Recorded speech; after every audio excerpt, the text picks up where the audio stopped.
waxaa magaalada Dooxa ee caasimadda dalka Qatar tababar loogu soo xidhay diblomaasiyiin ka socday dowladda Soomaaliya gaar ahaan wasaaradda arrimaha dibadda.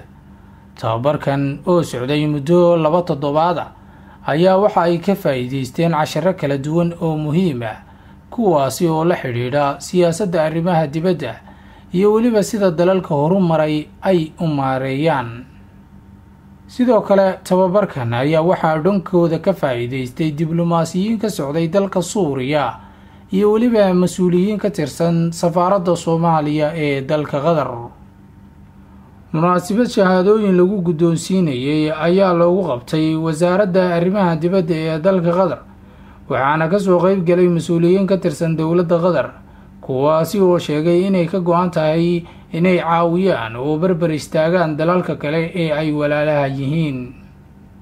sidoo kale xukuumadda Soomaaliya ayaa intuu kulankani socday waxaa lagu ammaanay tallaabooyinka ay u qaaday dhinaca dowladnimada iyo horumarka, taasi oo muujinaysa inay Soomaaliya diyaar u tahay inay la soo noqoto doorkii ay ku lahayd caalamka. sidoo kalena waxaa dowladda lagu ammaanay go'aanka dhexdhexaadnimo ee ay ka qaadatay xiisadda u dhaxaysa dalalka khaliijka. qaar ka mid ah diblomaasiyiinta dowladda Soomaaliya ee ka faa'iideystay tababarkan ayaa dareenkooda cabiraya. runtii waxaan ka qayb qaadanay dowlad oo aad u muhiim ah, waxaana aad uga faa'iidnay wax badan, waxaana looga hadlayay siyaasadda adduunka. marka waxaan rajaynaynaa in Soomaaliya howlaheedii ay aad u fiicnaadaan, waan aad ugu faraxsannahay in waxyaabaha hadda socda ee waddanka ka socda. waana u mahad celinaynaa dhammaan dowladda Soomaaliyeed iyo dadkii waxaa intaan isku soo dabaruday. waadna salaamantihiin. qunsulka safaaradda Soomaaliya ee dalka Qatar Mukhtaar Cali Yuusuf oo goobjoog ka ahaa munaasabadan ayaa bogaadin u soo jeediyay wasiirka arrimaha dibadda ee Soomaaliya Yuusuf Garaad Cumar iyo weliba wasaaradda uu hogaaminayo. waxa uuna sheegay inay dhalinyaradu ahaayeen kuwa si wanaagsan uga faa'iideystay tababarkii u socday, wuxuuna dowladda Qatar uga mahad celiyay sida ay u garab taagan tahay Soomaaliya. waxaan u tabinayaa ummadda Soomaaliyeed meel ay joogaanba in ay dalkan u yimaadeen diblomaasiyiin dhalinyaro ah oo ay soo dirtay wasaaradda arrimaha dibadda ee Soomaaliya, isla mar ahaantaasna ay u fidisay dowladda Qatar ee wasaaradda arrimaha dibadda tababarka asaga ah oo ay ku baranayeen waxyaabahan diblomaasiyadda khuseeya oo dhan.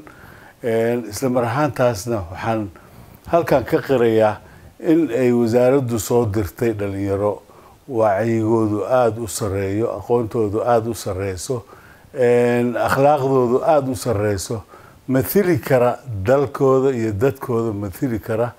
isla mar ahaantaasna tababarkaas ku dhammaystay ku qaatay magaalada Dooxa wasaaradda arrimaha dibadda qaybta macahad diblomaasiga ay ku qaateen tababarkii oo maanta u dhammaaday yaa loogu sameeyey magaalada Dooxa wasaaradda arrimaha dibadda xaflad loogu sameeyey.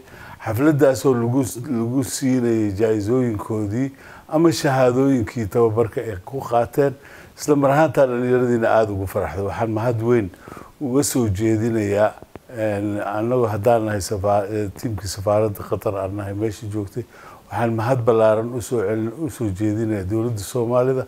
gaar ahaan waxaan mahad usoo bilaabay wasiirka arrimaha dibadda, wasiir ku-xigeenka arrimaha dibadda, wasiir dowlaha arrimaha dibadda iyo xogayaha joogtada ah iyo machadka tababarka diblomaasiyiinta ee Soomaaliya walaalkay Yuusuf Calisow. waxaa weeye runtii yani aada iyo aada una saacad kasta oo la joogo telefoonka aan dhigaynin intaa ka warqabkooda meesha aada moodid inuu nala joogo.